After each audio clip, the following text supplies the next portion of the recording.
Bonjour à toutes et à tous, merci de faire confiance à Sport FM, la référence sportive d'Eng de Sport. Nouvelle semaine, nouvelle aventure. Merci de nous accompagner, vous faites bien, continuez.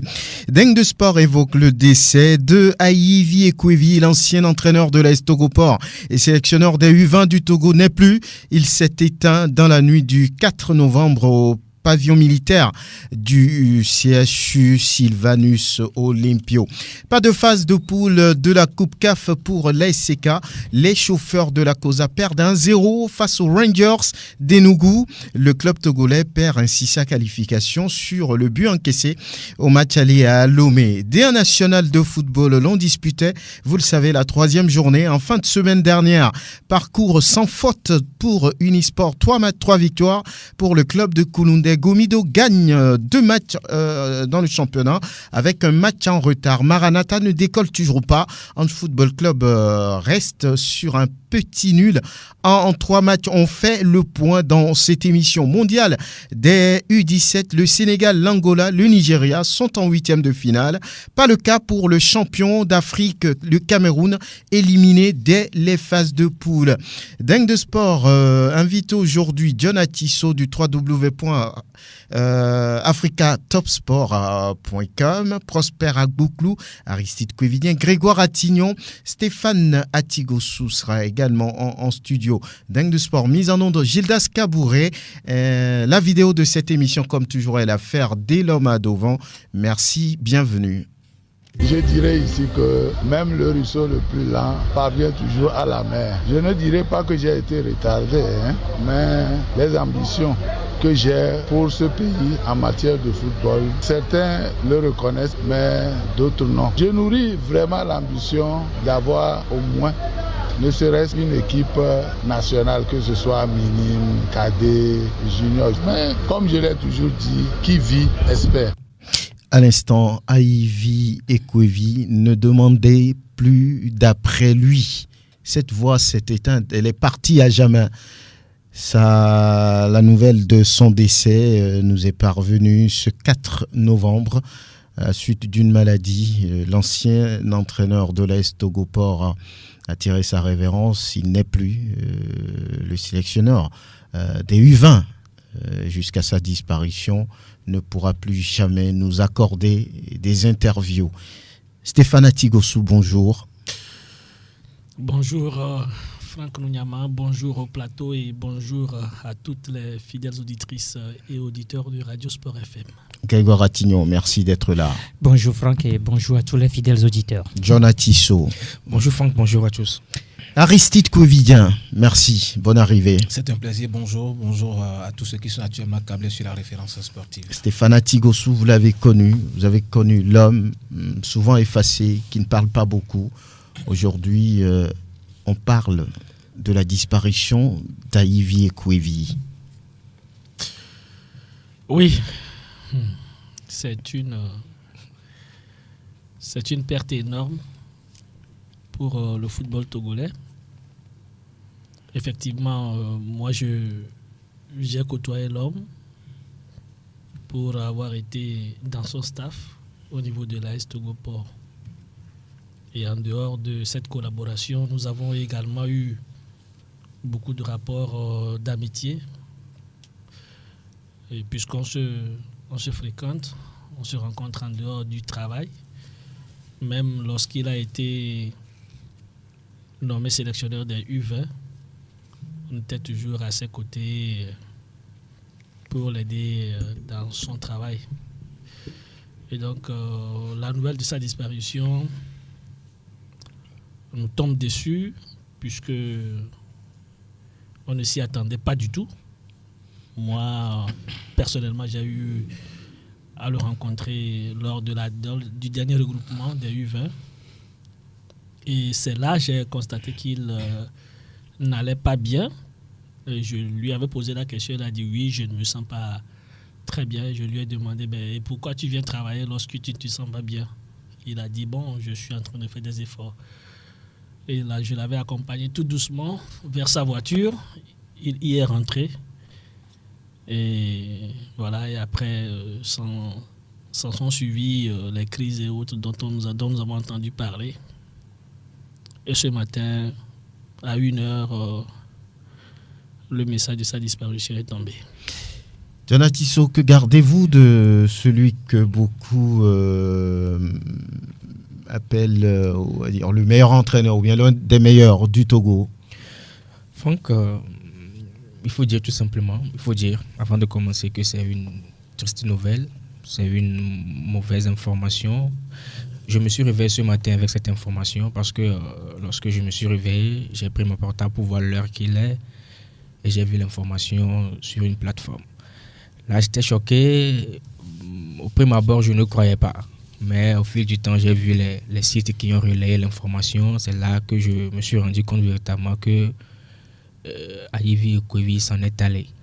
Il faut dire que l'image qui m'est venue en tête, c'est quand même la qualification de l'Est Togo-Port pour la Ligue des Champions. Parce que ce n'est pas quand même un travail qui est facile à faire. On a vu que pendant cette période, l'Est Togo-Port a joué face au gros. On parle de Léopard de Dolisie, on parle de Al Hilal. Et après la qualification également, l'Est Togo-Port a fait bonne impression en phase de poule. Même si l'équipe a fini à la 4e place, il faut dire que les prestations ont été convaincantes. L'Est Togo-Port a battu Mamelodi Sundowns ici au municipal de Lomé. Il s'en est fallu de peu que l'Est Togo-Port récidive cet exploit en Afrique du Sud.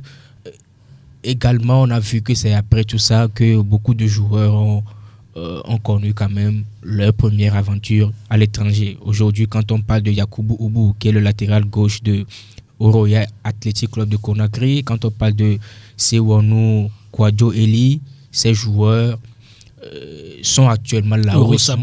Orosama Hakim, ainsi de suite. Ces joueurs sont là où ils sont grâce quand même à Ayivi Ekwevi. Parce que c'est un entraîneur, quoi qu'on dise, qui fait progresser ses joueurs. C'est un entraîneur, quoi qu'on dise, qui sur le plan tactique n'a rien à envier quand même aux grands entraîneurs. On a vu comment cette équipe de l'Est Togo-Port a bousculé Al Hilal au municipal de Lomé.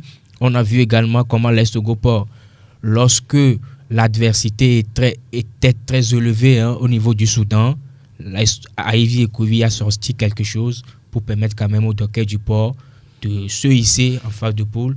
Il faut dire tout simplement que, Franck, c'est une triste nouvelle pour quand même le football togolais parce qu'on a perdu quelqu'un qui a une certaine ambition, qui a une envie, parce que ce n'est pas tout le monde qui a en tête quand même cette tournée-là pour permettre quand même aux jeunes joueurs de taper dans le ballon. Ayivi Ekwevi a joué un rôle qui n'est pas le sien, faire une tournée nationale, détecter les jeunes joueurs, et je pense véritablement que ces jeunes sont orphelins de leur entraîneur parce que c'est lui qui a détecté ces joueurs-là et il fera certainement progresser. Mais le destin en a décidé autrement. Il n'est plus de ce monde. Ce qu'on peut le dire, c'est que la terre lui soit légère. Grégoire Attignon, oui. Oui, il faut quand même dire que moi j'ai connu un homme très simple. Ayivi, quand vous le voyez, vous ne savez pas que c'est lui, ce grand entraîneur. C'est une nouvelle qui est arrivée ce matin comme ça. Moi, c'est pas sur les réseaux sociaux, mais c'est par un coup de fil très tôt le matin parce que je venais au boulot. Quand j'ai vu l'appel, je me suis posé cette question, mais pourquoi cet appel à cette heure-là? Parce qu'il n'était pas encore 6 heures. Et c'est l'information qu'on m'a donnée. Ayivi n'est plus. C'était quand même un coup dur parce que moi, personnellement, je n'ai pas appris que Ayivi était malade puisque je l'ai vu lors du dernier regroupement des éperviers U20. J'étais allé pour une interview et je me rappelle ce qu'il m'a dit le jour-là. Grégoire, interview là, je ne vais pas accorder d'interview. Et c'est là qu'il m'a envoyé même vers son adjoint, Marc Kowu, qui finalement m'a accordé l'interview. Et après l'interview, moi je suis parti puisque je devais être au journal. C'est donc là, la dernière fois que j'ai vu Ayivi Ekwevi, je n'ai pas appris qu'il est malade ce matin, j'apprends son décès. C'est vraiment triste. Le Togo perd un grand homme, ça, il faut avoir le courage de le dire. C'est un des meilleurs entraîneurs du moment du Togo, parce que tout le monde connaît un peu la force d'Ayivi Ekwevi. On sait ce qu'il est comme entraîneur, on connaît le caractère d'Ayivi. On sait que c'est Ayivi qui est cet entraîneur seul qui arrive à s'imposer devant ses dirigeants. Parce que, quelle que soit la tête de celui-là qui dirige le club, Ivy a toujours le courage de dire non au moment de dire non et de dire oui quand il faut dire oui. Donc, c'est un peu dommage pour notre football. C'est lui, hein. On parlait tout à l'heure de l'Est Togoport, mais c'est encore lui qui a permis au Dynamique togolais de remporter la Coupe de l'UFOA. Et je crois que c'est Dito qui est le seul club togolais qui a remporté cette compétition, si je ne me trompe. Et donc, c'est encore à Ivy Ekwevi. Vous comprenez que c'est pratiquement le meilleur entraîneur du Togo qu'on perd aujourd'hui. Et il faut quand même reconnaître que je me rappelle encore de cette interview qu'il nous avait accordée lors de cette soirée récompense de la Fédération togolaise de football.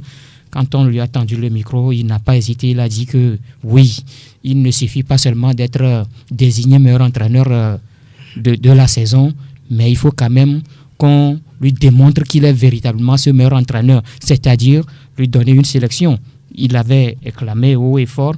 Finalement, on lui a donné donc la sélection U20. Moi, je me dis que ce n'est pas Ivy qui doit diriger cette sélection U20. Ivy méritait mieux que cette sélection U20. La sélection locale également peut revenir à Ivy Ekwevi quand on connaît un peu le travail que fait ce monsieur. C'est dommage. L'ancien entraîneur de Sarah Sport de Bafilo, de l'AS Douane dans le temps, de l'Union sportive de Maceda, c'est dommage. Le Togo perd tout simplement un grand homme, Franck. Aristide, on sent la gorge nouée du côté de Grégoire Attignon. Vous avez la main au menton. Prenez votre courage et dites-nous en quelques secondes ce que vous a laissé comme impression à Ivy Ekwevi. Bon, ça paraît quand même bizarre, mais je pense que c'est une triste réalité et on est obligé de la supporter. Et je pense évidemment que à Ivy Ekwevi, moi je l'ai personnellement connu quand il était entraîneur de l'Union sportive de Maceda à l'époque. On était tout jeunes avec les Ekwefoli, tout ça qui était donc dans le staff donc, de l'Union sportive de Maceda. Quand on venait au terrain, c'est là où moi je l'ai connu avant qu'on ne se retrouve quelques années après. Mais j'avoue honnêtement qu'il fait partie des rares entraîneurs togolais avec qui j'ai eu quand même des contacts. Je dirais pratiquement qu'il est peut-être, oui, le seul, je dirais, avec qui j'ai souvent discuté.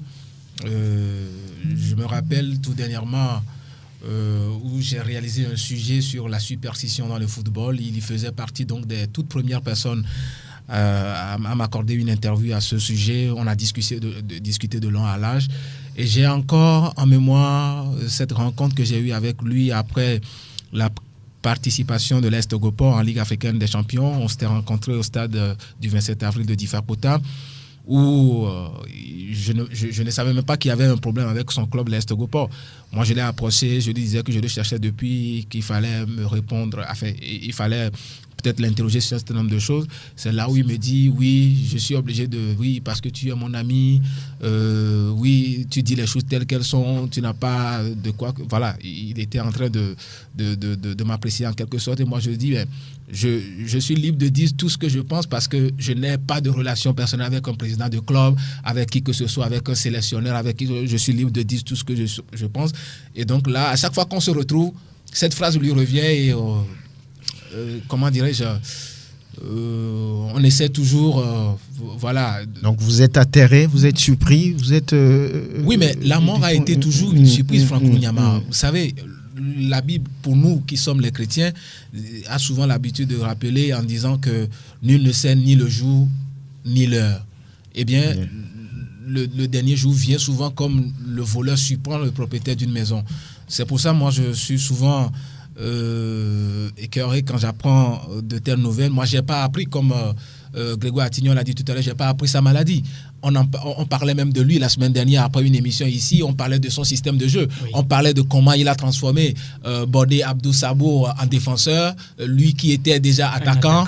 Et on en parlait, mais personne à la rédaction de Sport FM n'avait pas parlé donc de sa maladie. On n'a pas la nouvelle de sa maladie. C'est vraiment triste et je pense quand même que aujourd'hui, c'est le lieu pour nous de prier pour le repos éternel de son âme. La valeur d'une vie, comme vous le savez, ne dépend pas forcément de sa longueur, mais de sa qualité. Certaines vies, comme celle d'Ivy Ekwevi, qui nous semblent parfois écourtées, sont les plus riches, certainement au regard de notre Dieu créateur, celui-là qui n'a vécu que 60 ans durant, aujourd'hui qui nous a quittés. Il faudrait quand même que nous puissions prier pour lui. Prosper, vous êtes triste, vous. En 2 mots, qu'est-ce qu'il représente à vos yeux, Ivy Ekwevi? D'abord, je m'incline devant cette triste nouvelle à sa famille biologique, à la famille sportive à laquelle nous appartenons tous. Mes sincères condoléances. Je suis aussi surpris parce que c'est ce matin sur une plateforme qui n'est même pas parfaite, qui n'est pas souvent, qui est animée donc par des gaillards. J'ai vu triste nouvelle. Le coach Ivy n'est plus de ce monde. J'ai fouillé sur tous les autres. Moi, je n'ai plus rien vu sur d'autres commentaires. Donc, je me suis dit que parfois, ce sont des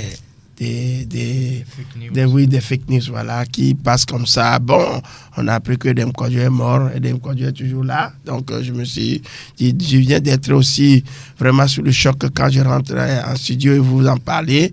J'ai écouté Grégoire, je dis, mais ça, c'est une nouvelle qui nous tombe vraiment sur la tête, comme un voleur qui surprend vraiment le propriétaire, comme l'a dit Aristide. Ivy Ekwevi, pour moi, c'est un grand entraîneur qui a marqué de son temps, qui a su, avec l'Astogopor, même s'il a fait d'autres exploits ailleurs, celui qu'il a fait avec l'Astogopor, en éliminant les Soudanais et se placer en poule en Ligue des Champions, reste quand même notoire et indélébile. Personne n'a pu le faire pour l'instant. C'est lui qui l'a réalisé. C'est ça qu'on peut garder de lui.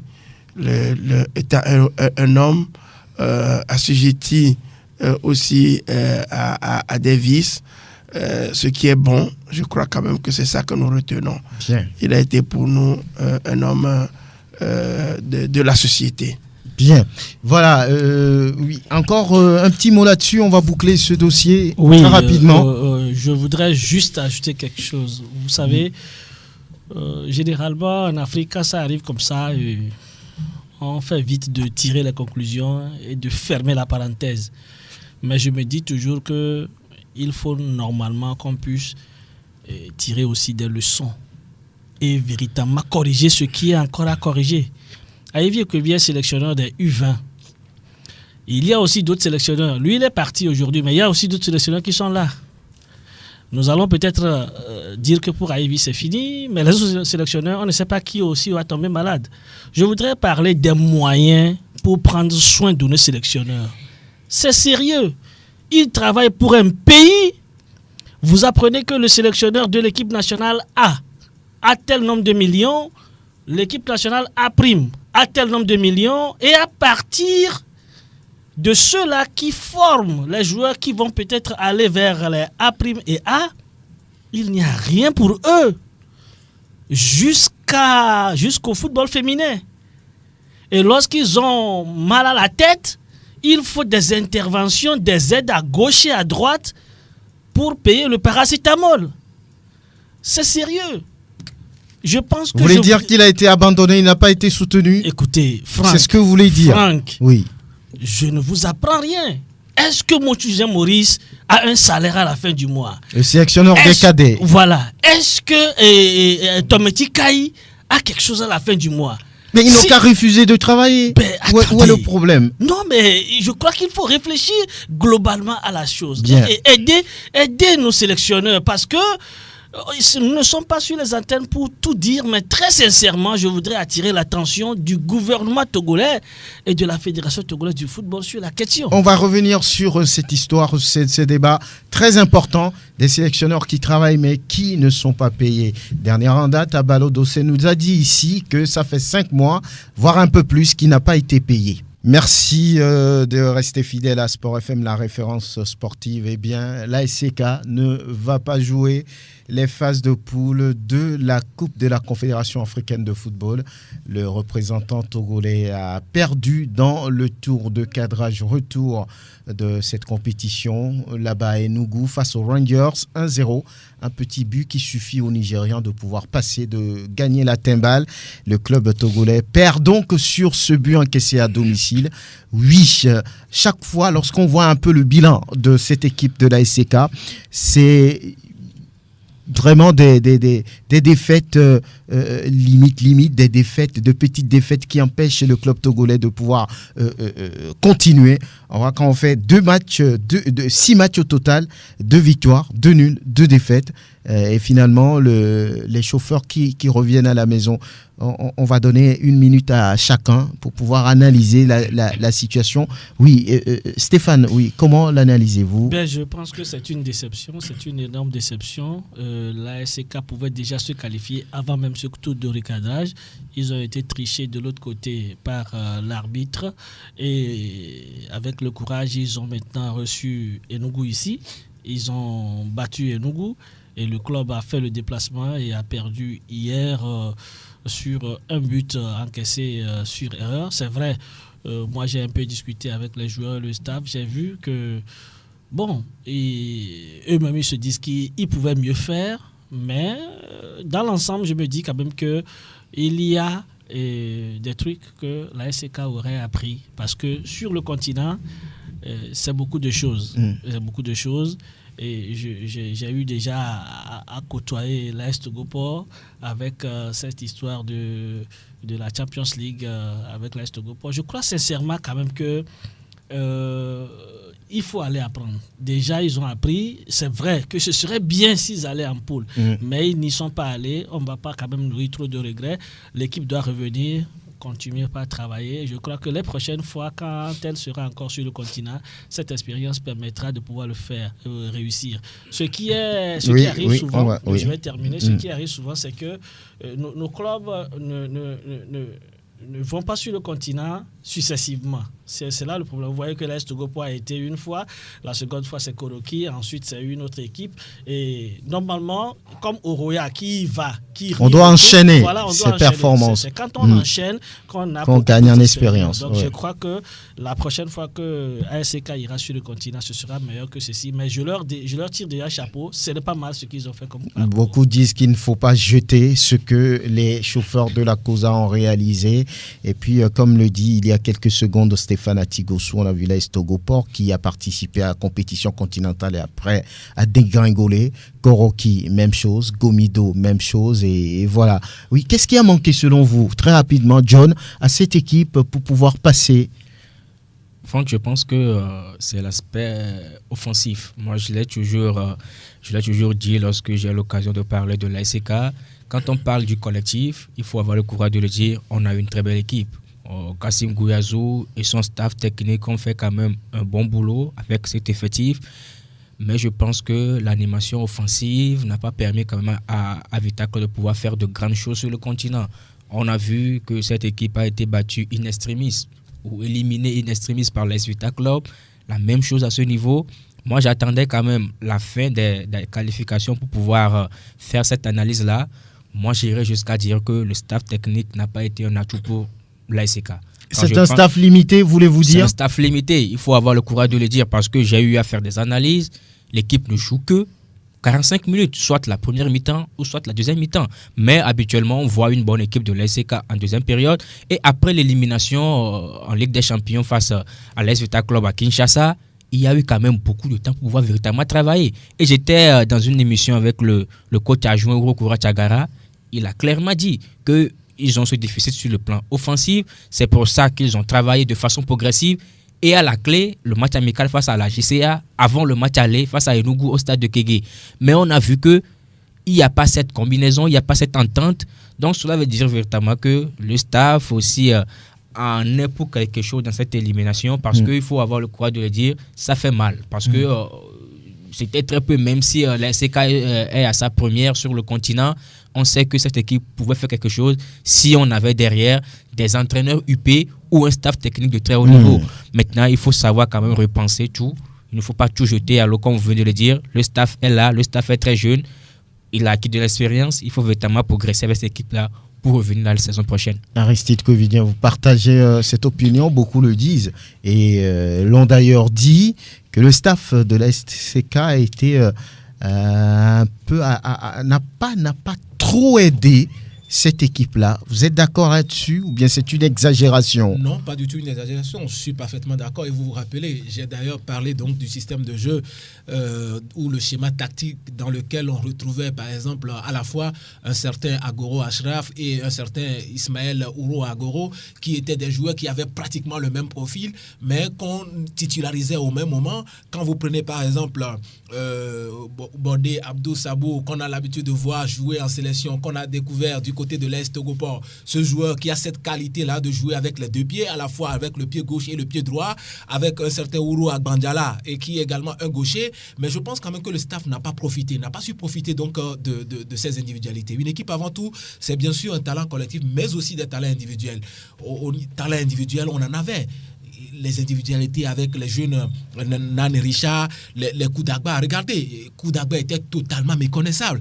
Mais ce n'est pas le même Koudagba qu'on connaissait dans le championnat togolais. Ça veut dire forcément qu'il y a eu un problème. Et je suis parfaitement d'accord avec John Atisso qui pense que ce staff est limité et ce staff n'a pas été vraiment un atout. Aujourd'hui, on ne va pas s'enflammer parce que oui, il faut toujours commettre des erreurs pour apprendre de ces erreurs. Je pense que c'est le lieu de tirer des leçons et d'apprendre pour les prochaines séances. Mais l'essentiel, pour terminer, c'est de dire et de rappeler quand même aux présidents de clubs qui font énormément pour ces clubs-là, notamment la SCK, qu'il faut comprendre et imaginer le football autrement. Aujourd'hui, c'est devenu du football business. L'ADAS dit aux grands mots, les grands remèdes. Lorsque, par exemple, vous voulez aller sur le continent, il faut avoir des joueurs et avoir un staff pour le continent. Faut pas... Parce que oui, on veut faire plaisir à ces joueurs qui ont toujours contribué à être champions ou au staff et prendre toujours les mêmes pour recommencer. Parce qu'ailleurs, vous avez parlé tout à l'heure de Lauréat. Quand vous prenez le FC San Pedro, la jeune formation de la Côte d'Ivoire qui a surpris plus d'un, c'est simplement parce que oui, ils ont compris qu'ils sont sur le continent et ils ont pris des joueurs pour. Des joueurs pour. Donc je crois que c'est ça l'essentiel maintenant. Sinon, les présidents de club font beaucoup, mais il faudrait quand même qu'on comprenne que pour aller sur le continent, il faut vraiment avoir les armes. Oui, la SCK n'a pas su faire ça, n'a pas pris des joueurs est-ce que la de niveau continental? Est-ce que la SCK n'a pas pris? Quand vous voyez un peu cette équipe, le recrutement, quand vous voyez un peu cette équipe, moi je me dis que actuellement, quand on prend notre championnat, moi je me dis que si la SCK n'arrive pas à remporter encore le championnat, c'est que cette équipe a fauté quelque part. Oui, c'est de très bons joueurs, mais est-ce que c'est des joueurs de niveau continental? Bon, en fait, qui on appelle joueurs continentaux, quand vous prenez la majorité de ces joueurs, ce sont ces joueurs qui se retrouvent en équipe nationale locale. Et ce sont ces joueurs qui ont permis à l'équipe nationale locale de se qualifier pour le CHAN. Donc je me dis que c'est des joueurs qui ont quand même une petite expérience. Qu'est-ce qui a manqué alors à la SCK? Ce qui a manqué, John l'a dit tout à l'heure, il y a un problème qui s'est posé, c'est le problème de lucidité devant le but. Il y a un problème où les d'efficacité devant le but qui s'est posé parce qu'on se crée des occasions. Quand vous voyez ce match-là face à Enugu, la dernière fois, la SCK méritait de marquer 3 ou 4 buts dans ce match-là. Et personne ne criera scandale. La SCK avait les atouts pour. Quand on a sur le terrain un certain Koudagba, quand on a sur le terrain Nan Richard, quand on a sur le terrain Mani Sapol, moi je me dis que Agoro Ashraf, moi je me dis que la SCK pouvait mieux faire que ce résultat de 2-1 à Lomé. C'est ce résultat-là qui rattrape aujourd'hui le club. Quand on parle du staff technique, moi je me dis que derrière ce staff technique, il y a quand même quelqu'un d'expérimenté qui travaille dans l'ombre pour cette équipe. Vous voulez parler de Nini Sebabi. Il est un expérimenté. Donc je me dis que quelque part... Sauf qu'il n'est pas sur le banc. Oui, il n'est pas sur le banc, mais je crois qu'à chaque fois il donne des conseils à ces jeunes, c'est-à-dire Kassim Gouyassou au Tchagara. Moi, je l'ai dit, quand la SCK s'est qualifiée pour ACK remporter le titre, je me dis, est-ce que Kassim peut faire l'affaire sur le continent. Il faut d'ores et déjà chercher un entraîneur expérimenté. Au final, qu'est-ce qu'on doit lui donner? Il a réussi ou il a échoué? Non, il a appris comme les joueurs. Lui aussi, il a appris comme les joueurs. Parce que oui, Kassim n'a jamais été à ce niveau en tant qu'entraîneur. Moi, je me dis qu'il a appris comme les joueurs. Bien. Donc, je me dis que quelque part, il a appris quelque chose qu'il doit maintenant reverser dans le championnat. C'est maintenant qu'on doit voir si véritablement la SCK a fait quelque chose sur le continent. Vous l'avez dit, la SCK n'a pas été ridicule à travers cette campagne continentale face à l'AS Vita Club. On a vu comment est-ce que cette équipe a joué face également à Enugu Rangers. Quand moi j'écoute un tout petit peu les joueurs, ils disent que après le match il y a des supporters nigériens qui sont venus leur dire qu'il y a des équipes qui viennent là-bas, ils ne prennent pas mais que la SCK a beaucoup plus joué. Bon, quelque chose a manqué à l'équipe hier et au fait l'important c'était la qualification. Cette équipe ne l'a pas. Ne l'a pas, malheureusement, oui. Prosper Agboklou, analysez le parcours de la SCK, surtout sur ce match aller-retour face aux Rangers. Oui, moi je crois que oui, les analyses peuvent aller dans tous les sens, mais il faut quand même pas occulter du fait que l'équipe, quel que soit le niveau de l'entraîneur, moi je crois que il faut parfois essayer. La SCK a mis une expérience en jeu. Chacun a reconnu quand même que l'équipe n'a pas été ridicule. Face au Vita Club, imaginons que le but de Aguru soit accepté à Kinshasa. Ça n'a pas été le cas. Oui, c'est ce que je dis. Donc, sur les deux matchs là. Oui, c'est ce que je dis. Si le but a été accepté, on ne serait pas dans le tout de cadrage. Voilà, quel que soit le niveau de l'entraîneur qui est là. Je suis d'accord avec les autres quand même, mais je dis, quel que soit le niveau. Maintenant, ce sont sur les petits détails. Regardez le penalty qu'on a accordé au Nigeria la dernière fois. C'était ridicule. C'était pas du tout. Donc, quel que soit Kassim Gouyazu, quel que soit les joueurs qui avaient sur le terrain, on avait 2-0. J'avais posé cette question-là à l'entraîneur au truc là. Eux, ils ont marqué sur un penalty assez qu'a conçu pour marquer. Donc, je crois que je rejoins Grégoire dans ceux qui disent que ils sont partis ramener quelque chose. C'est vrai, la qualification, on avait tous prié pour ça. Et c'est sur ce détail-là. Les Nigériens étaient contents parce qu'ils avaient marqué un but ici. Ils craignaient cette équipe-là. Donc, je crois quand même que pour l'instant, moi, j'ai quand même, je suis heureux d'avoir vu une équipe qui n'a pas traîné des bosses, des charrues, qui était quand même au niveau de tout le monde. Et Laurent Ibégué n'est pas qui que ce soit. Il a entraîné l'équipe nationale de la RDC, aller en Cannes à un niveau élevé, mais donc, il a du positif dans ce parcours. Donc, je crois qu'il va falloir aussi qu'on encourage nos entraîneurs aller encore un peu plus. Kassim Gouyazu, c'est vrai, il est là aujourd'hui, il a appris, il y a toute une équipe derrière qui travaille. Il va falloir que ce travail-là continue et que nous puissions avoir les gains prochainement. Pour terminer, vous n'avez pas encore terminé. Je voudrais demander à nos techniciens, au centre de formation et à tous les clubs qui participent à la formation des joueurs, de pouvoir travailler les attaquants. Des buteurs, on a des attaquants, mais j'ai l'impression que il n'y a pas de buteurs. Il n'y a pas de tueurs devant. Il faut qu'on forme des buteurs. Très bien. Et ça devait arriver pour que nous ayons vraiment des buteurs qui arrivent et marquent au moment opportun. Vous voulez ajouter ces 5 secondes que je vous accorde. J'aimerais donner quand même certaines statistiques sur tous les matchs joués, que ce soit en Ligue des Champions. Les 6 matchs joués, la SCK a encaissé 4 buts et en a marqué 3. Cela veut dire qu'aujourd'hui, on loue l'équipe par rapport à Issaka Latif, par rapport quand même à la perte défensive et les autres. Pardon? Ils ont marqué plus que 3. Non. Oui, ils ont marqué 2 buts. Donc, ils ont marqué 4 buts. Donc, quand je fais le parallèle par rapport à la jeune équipe béninoise Esae sur le continent, c'est 8 buts marqués et 0 encaissés en 5 matchs. Donc, cela veut dire que cette équipe est également à sa première sur le continent. Donc, je sais que la SCK peut faire plus que cela. C'est pour ça, je le dis, je le répète, quand on va sur le continent, il faut jouer et marquer quand il le faut. On a vu que c'est le match à domicile. Quand on prend pour l'AS Vita Club et pour Enugu Rangers, la SCK a été éliminée au stade de Guégué. Pas là-bas, parce que si la SCK avait marqué au moins 2 buts face à l'AS Vita Club, on allait quand même faire une certaine promenade de santé à Kinshasa et quand même assurer le strict minimum.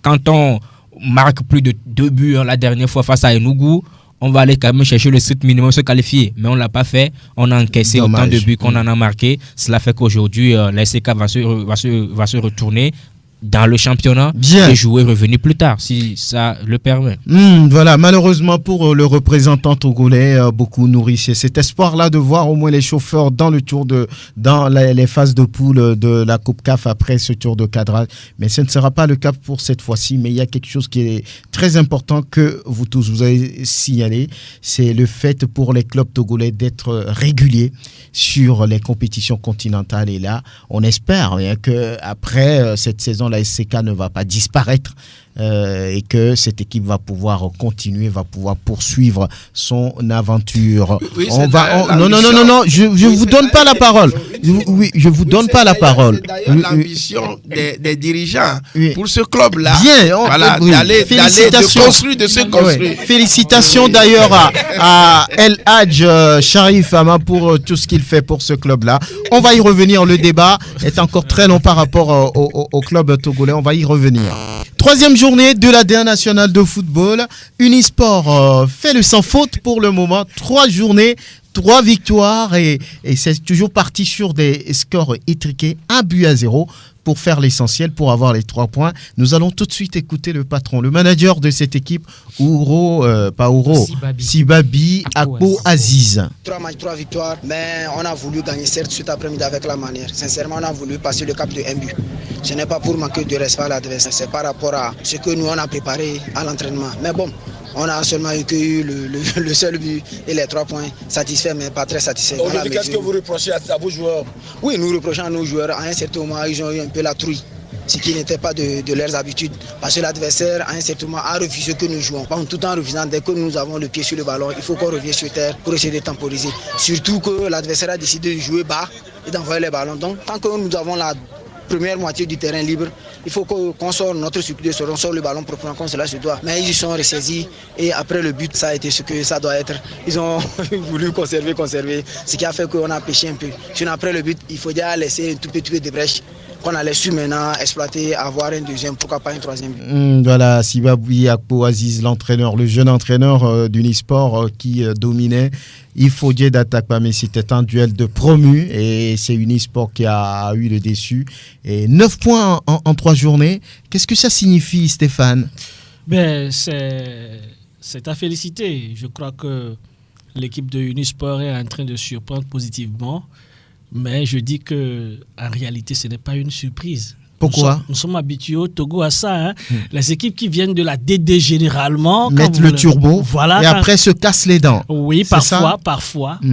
Mais il y a certains qui tiennent. Vous voyez, aujourd'hui, ASK, on vient de parler largement d'ASK qui est sur le continent. ASK est parti de la D2 pour arriver en D1, a tenu tête comme ça pendant longtemps à la D1 avant de se qualifier l'année suivante pour la phase africaine. Donc je crois que Unisport est dans son élan de victoire. C'est un effet de début de saison où oui, mais ça peut continuer. Sont capables de maintenir le rythme. C'est ce que nous leur souhaitons. Mais quand moi j'ai vu l'équipe là jouer la finale de la D2 nationale contre Ifodje ici, je me suis dit que c'est une équipe joueuse. Les joueurs sont dégourdis, détendus, ils jouent sans complexe et ils avaient gagné tout logiquement alors que tout le monde misait sur Ifodje à l'époque. Et depuis tout ce temps, Ifodje n'a plus gagné. Par ricochet, Ifodje n'a plus gagné. Depuis Ifodje a gagné les matchs amicaux. Attendez. C'est pas là qu'on attend l'équipe. Voilà. Je me souviens. On a joué ça. Ensuite, il y a la Coupe du Togo. Le jour là, à Ivy et Kouivi, on parlait au téléphone. Il m'avait dit Unisport va gagner. Ça, c'est juste pour rappeler quelque chose. Voilà. Ben voilà, donc vous voyez, Unisport continue sur cette lancée de victoire et Ifodje a continué sur cette lancée de défaite depuis là. Jusqu'à présent, Ifodje, depuis tout ce temps-là, n'a plus gagné un seul match. Oui. Si je me trompe, dites-moi. Oui, qu'est-ce qui se passe avec Comlan Assignon? Là, il faut dire qu'il y a un sérieux problème qui se pose au niveau. Lequel? Mais l'équipe ne gagne pas. Mais si l'équipe ne gagne pas, on ne joue que 3 journées. Vous savez, il faut dire être un promu. Oui, 16 ans après, voilà, c'est pas évident. On a vu ce qu'il faut dire a fait en deuxième division. Il faut dire a gagné pratiquement tous ses matchs, si ce n'est le dernier qu'il faut dire a perdu face à Kotoko de Lavier 3-0. À part cette défaite. Comme là, Signon vient d'arriver, il connaît pas forcément les joueurs. Oui, mais pourquoi change-t-on d'entraîneur? Pourquoi change-t-on d'entraîneur? L'entraîneur qui gagne. Pourquoi on a changé l'entraîneur qui gagne? Est-ce que Kofi, plutôt à Signon comme là, connaît plutôt la réalité du football togolais en tant que tel? Non. Mais il vient de la France. Oui, il vient de la France. Et quand vous voyez un peu les joueurs qui jouent ce championnat, moi je me dis qu'il y a quelque chose. Je ne dis pas que ce sont ces joueurs-là libérés ou bien l'entraîneur libéré, ce sont eux qui font qu'aujourd'hui il faut ne gagne pas. Mais je crois qu'il y a un problème qui s'est posé.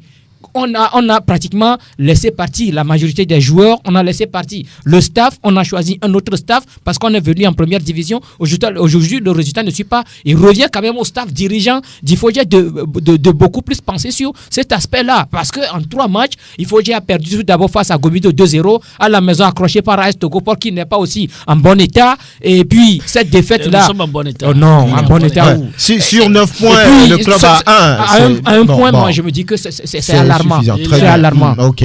Oui, on parle d'un autre club qui gagne, qui a gagné 2 matchs sur les 2 qu'il a joué. C'est Gomido qui a un match en retard. Après, il faut dire justement, cette équipe des Showboys a fait la différence face à j'allais dire Ange Football Club.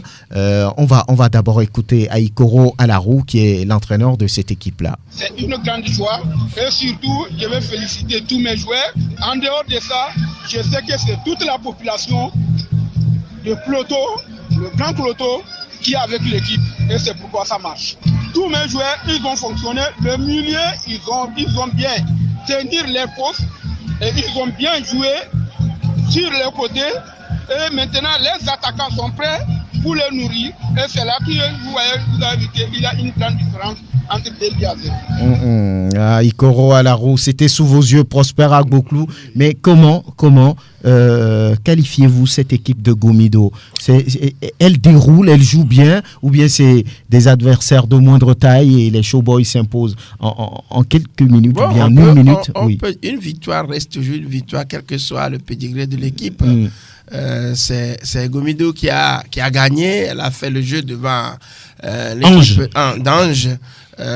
Tout simplement parce qu'il faut quand même dire que cette équipe également n'a pas totalement la mesure de ce qu'on peut attendre d'elle. Vous avez vu à peu près le départ d'un certain nombre de cadres de l'équipe.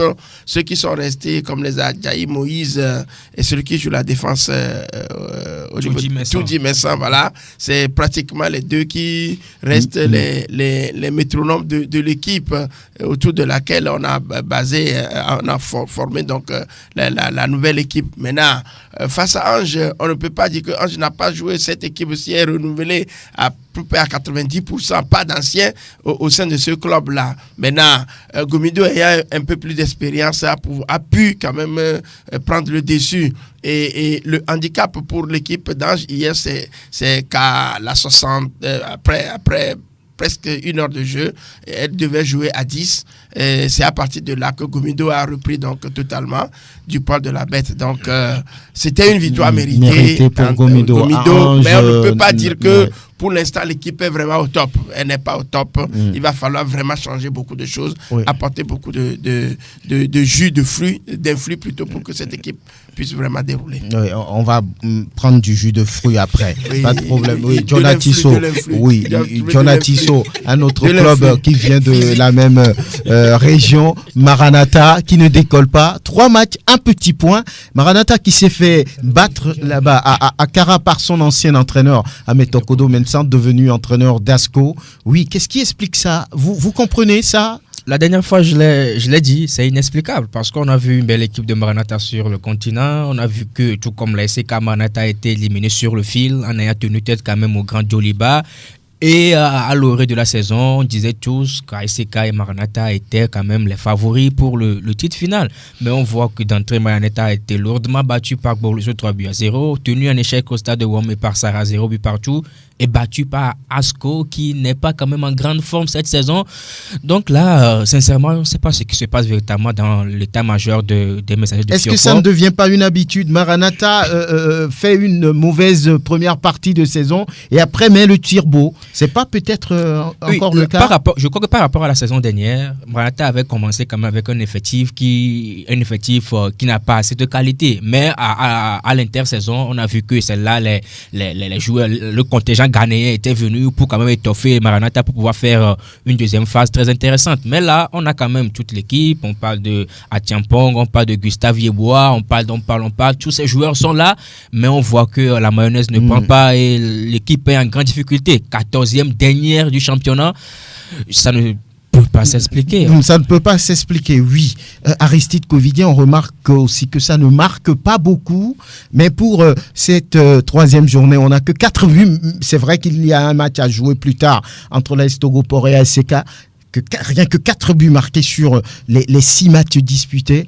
Mais c'est quoi? C'est les défenses qui sont plus fortes, plus robustes. C'est les attaques qui ne travaillent pas. Est-ce qu'on peut donner une explication? Et déjà, sur les statistiques, vous allez voir qu'il y a eu 3 victoires et 3 matchs nuls. Donc déjà, ça veut dire qu'il y a un problème au niveau des attaquants. Vous savez, aujourd'hui, si par exemple des pays comme la Côte d'Ivoire sont obligés de venir chercher les beaux comme le Marco, pays d'adoption d'Aristide Covidien. bien entendu, sont obligés de venir chercher les beaux comme Marco, les Akoro Bilali, les Agbenya Dakomla et autres. C'est simplement parce qu'ils ont compris aujourd'hui l'enjeu du football. Parce qu'aujourd'hui, il faut payer les joueurs. C'est-à-dire qu'il faut avoir les joueurs pour. Ce n'est pas parce qu'il faut jouer un championnat et qu'on a peut-être une petite subvention pour qu'il faut toujours jouer le football divertissement. Non. Regardez par exemple, si par exemple... Est-ce qu'on peut faire la comparaison? Les clubs togolais, on leur a annoncé 12 millions.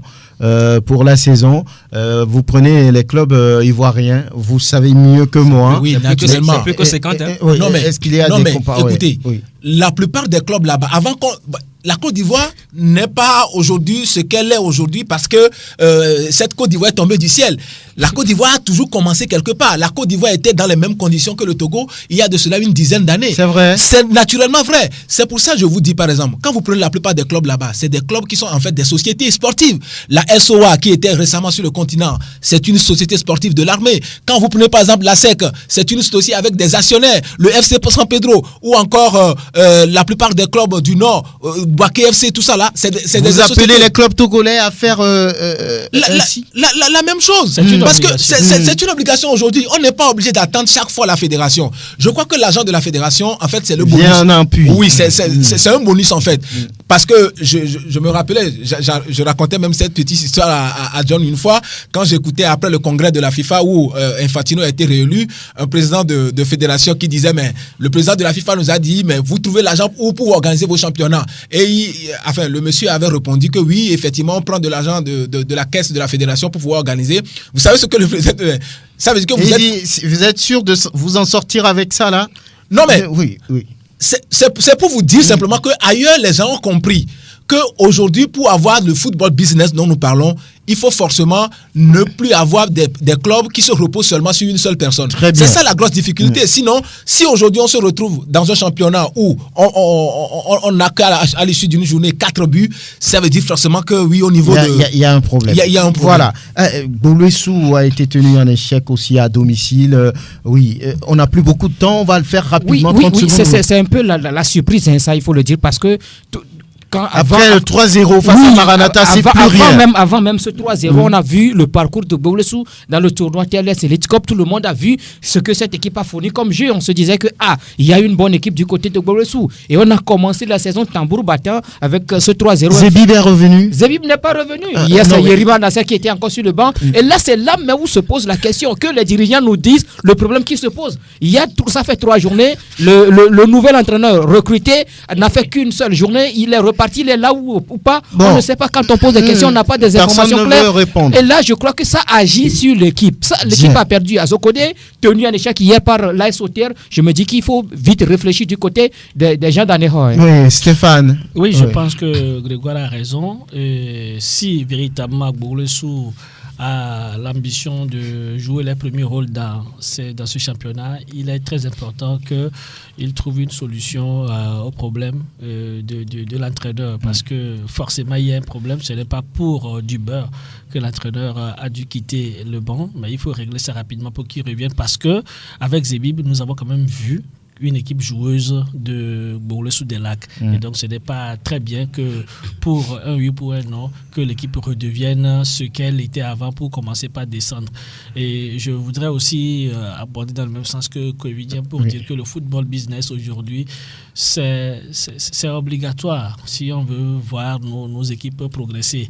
Et malheureusement, nos équipes sont identitaires et calquées sur le modèle des préfectures de notre pays. C'est ça aussi l'autre problème, parce que je prends par exemple le cas de Ange de Notien. Il n'est pas possible à quelqu'un d'aller prendre Ange de Notien aujourd'hui, qu'il soit milliardaire ou qu'il veuille faire une association. Il faut décentraliser les choses, faire des clubs. Il faut faire en sorte que le politique quitte et laisse les entrepreneurs faire vraiment ce qu'il faut. On nous dit que c'est fini. On nous dit que c'est fini. Merci quand même à vous, Stéphane Atigossou, Aristide Covidien, Jonatisso, Prosper Agbouklou, toujours, on va dire, catastrophé par cette disparition de Ivy Ekwevi, Grégoire Attignon et l'homme à devant. Merci. Gildas, à bientôt.